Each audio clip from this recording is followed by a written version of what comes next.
Welcome to The Lead Sheet, inspiring conversations with extraordinary people. Here's your host, Drew Davison, with this week's guest, Marty Bishop.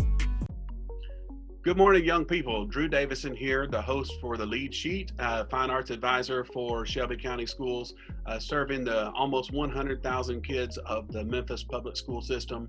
Today we have a special guest, a very special guest, and colleague and friend, Staff Sergeant Marty Bishop. Welcome, Marty.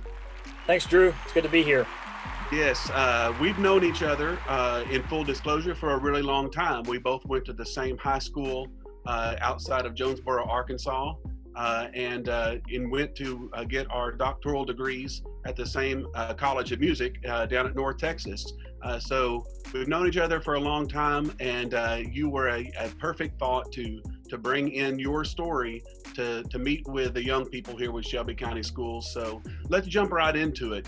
We had a picture of you standing in the rain at the Tomb of the Unknown Soldier playing taps. Can you tell us a little bit, for those students that may not be familiar with the Tomb of the Unknown Soldier, what that is and what is your role in playing?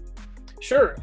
So the Tomb of the Unknown Soldier is at Arlington National Cemetery, which is the nation's military cemetery located in Arlington, Virginia.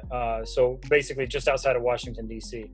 And what the Tomb of the Unknown Soldier is, it represents those soldiers who were killed in a wartime or killed in battle, whose remains were not identified. So in other words, it's soldiers who died and may have been lost somewhere in the middle of nowhere, and nobody knew who or how to identify them.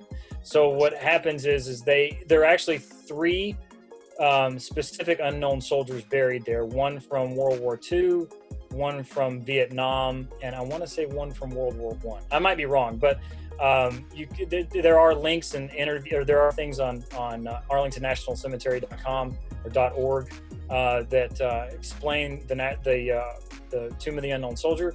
Right. And it's a pretty big honor to be able to serve there. A lot of times the guards of the unknown, the tomb guards is what they're called. They guard the unknown soldier 24 hours a day. They do they walk back and forth at the tomb very ceremoniously, and they're not allowed to move very much. They're not allowed to show emotion. They're not allowed to break composure. So it's a pretty big deal. Marty, I remember that one time I was there with my family, and the people in the audience, there's a ceremony that takes place with the changing of the guards. It's very emotional, very moving, and there was an occasion where there were people making too much noise. It was almost like they were at a football game spectating, and the guards actually addressed in a very ceremonial way about making sure to keep the composure very solemn and respectful. I can only imagine what it means to be there with such emotional aspects. So that leads me to a question, if you don't mind. You find yourself playing in emotional situations every day, whether it's at the Tomb of the Unknown Soldier or playing taps for departed service members that are being buried at Arlington National Cemetery. How do you handle the pressure of emotional situations every day, and how do you keep your personal life kind of in balance with that? Well, that's a good question. Honestly, it is a very emotional job, and it is a very emotional thing to do to provide the final goodbye to a fallen soldier, and to provide the final goodbye to an unknown soldier at a wreath-laying ceremony at the Tomb of the Unknown. So usually what happens for me is I just try to focus on, in the moment, producing the best sound and the best musical product I possibly can. I just rely on my training, which is, I've been working through this for a very, very long time. I rely on my training, and I try to play the best trumpet sound and the best taps that I possibly can. And now trying not to let my personal life get in the way is a little bit bigger of a challenge.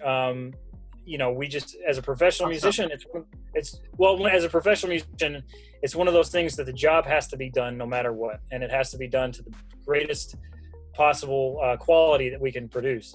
And it is a challenge sometimes when I've got something going on in my family life, but it still doesn't matter. I still try to focus on producing the best quality product, trying to represent myself really, really well, no matter what's going on. Yeah.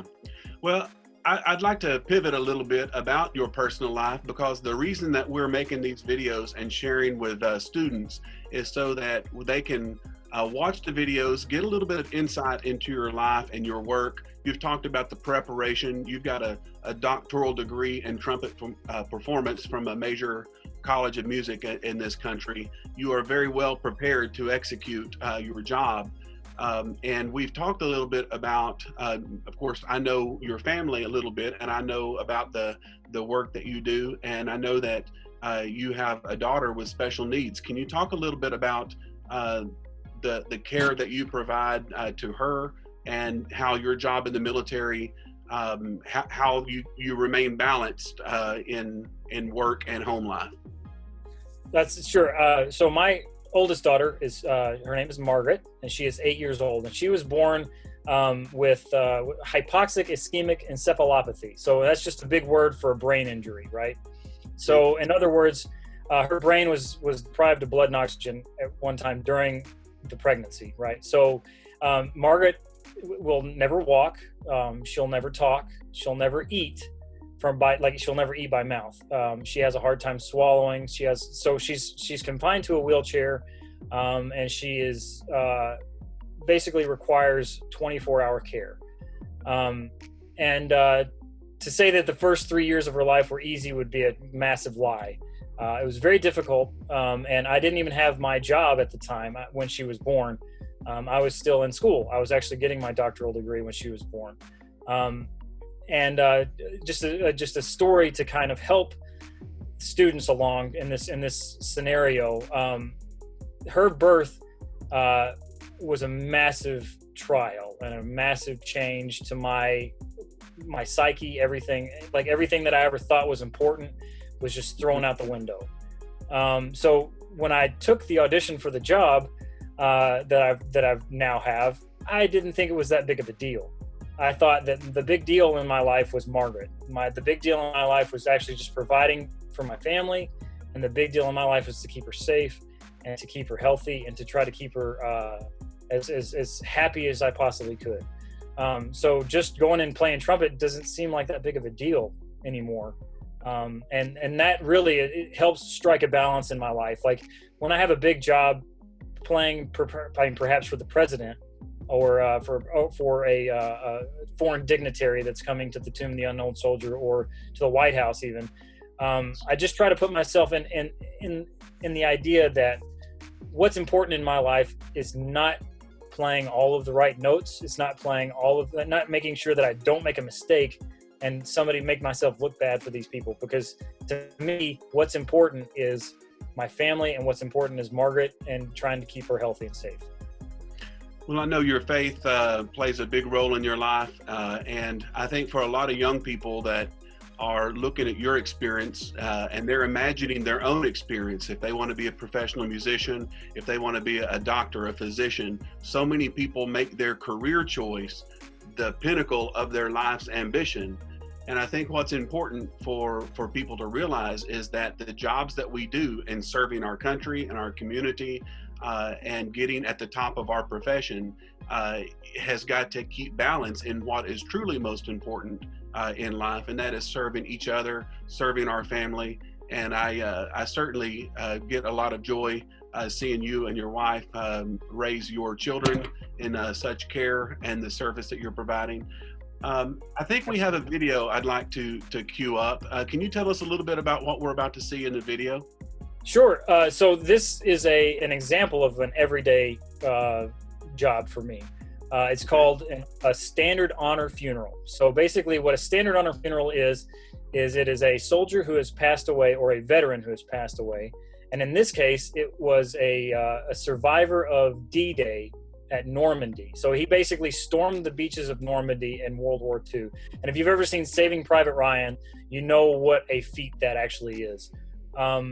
It's basically he was on the beaches of Normandy, and he survived, and he lived into his 90s. And he actually passed away and was buried on the 75th anniversary of the storming of Normandy. So it was kind of a crazy consequence that he was buried at Arlington Cemetery that day. And I was lucky enough to be able to provide taps for his burial. So what you're going to see is possibly the 21 gun salute, which is 3 shots from 7 different soldiers, and then you will hear the sounding of taps just following that. But basically that represents a final goodbye to that soldier, and it's a pretty big deal, and it's something really, really cool that I get to do every day. Well, I want to ask one more question before we watch the video, because I think there are some of our students, our middle and high school students, they may know what TAPS is. They may know all the reason around it and the notes, but we may have some students in the earlier grades that are not familiar with TAPS. So basically, do I understand that it's about 1 minute long approximately? It's a certain amount of notes, and it is a military. Can you just tell us a little bit about what TAPS is?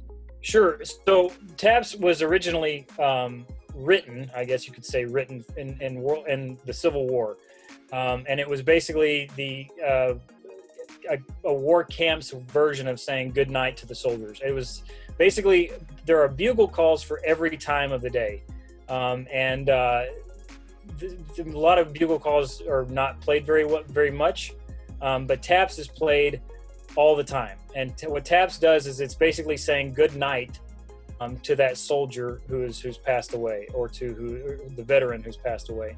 I see. And because of the representation that it has from the Civil War, and it's 24 notes, and it's played in a very specific way. It's very specific rhythms, and it's basically just based on an arpeggio, or a 3-note or 4-note harmonic series of the bugle. It's very hard to explain. I don't want to get too complicated here, but it's very solemn, very respectful, and fairly slow. So those notes are played with long rhythms, with long notes, and sustained in a sustained way, and just to try to represent the final call of the day. Well, let's go ahead and take a look and come back on the other side with comments, okay? Ty, can you cue that up, please?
Staff Sergeant Bishop, one thing that I thought about when hearing that is, before we had cell phones, before we had telephones, and the ability to communicate to large groups of people, before there was any electronic communication, was the bugle used for that purpose? Absolutely. The interesting thing about it is the bugler, or the bugler and the drummer in particular, were the two military musicians during the Revolutionary War and the Civil War that would actually be on the front lines with the soldiers, and they would sound the commands that the commander would be calling out. So basically, if a commander could call out over all the gunfire and the cannon fire, you can't hear the soldiers couldn't hear him. So what would happen is he would tell the bugler, hey, sound charge, or sound retreat, sound this and this and this, and the bugler would have to stop what he was doing and play as loud as he possibly could the bugle calls that signified those commands. Well, I'm always interested to look at the ceremonies that we have artistically. And if our students were to look around in life and notice how the arts are used, how instruments are used, I think that there's a lot of history and culture that's associated with things that we don't tend to think about a lot. So I appreciate you giving us some knowledge around that. And we're about ready to wrap this up. I just got a final question for you about hope for young people. What is your hope for students? What do you hope that they think about in preparing for the next phase of their lives? Well, just brief. I feel like it's important that most young people, that all young people, take a certain responsibility to serve others. The cool thing that I get to do every day is I don't think about myself, and that might be kind of odd to somebody to hear, but hey, you know what? It makes a much better life, is to think about other people, to do something that you can to serve other people, and take responsibility in that, and take pride in serving somebody else. I get to take pride in serving the families of the fallen soldiers, and I get to take pride in serving my own family. And I God has given me Margaret to be able to serve her for the rest of my life. Well, that's beautiful. I know that we've got some writing prompts. I think in the Latin, if I'm not mistaken, Latin is a tabula rasa, meaning blank slate. And I've always thought that a blank sheet of paper or a blank canvas is a very powerful thing, not only for young people, but for grown people as well, change their community. So at this point, our students are going to be taking a blank sheet of paper, and they're going to be following some prompts to really reflect on what we've talked about here. We thank you for joining us today. You make Westside High School proud. You make North Texas proud. Oh, and also you're a graduate of University of Memphis with a music degree from there. Is that right? So that's that's all right. You make us all proud and challenge us to serve others as a lifestyle. And we thank you, Staff Sergeant Bishop. It was fun to be here. Outstanding.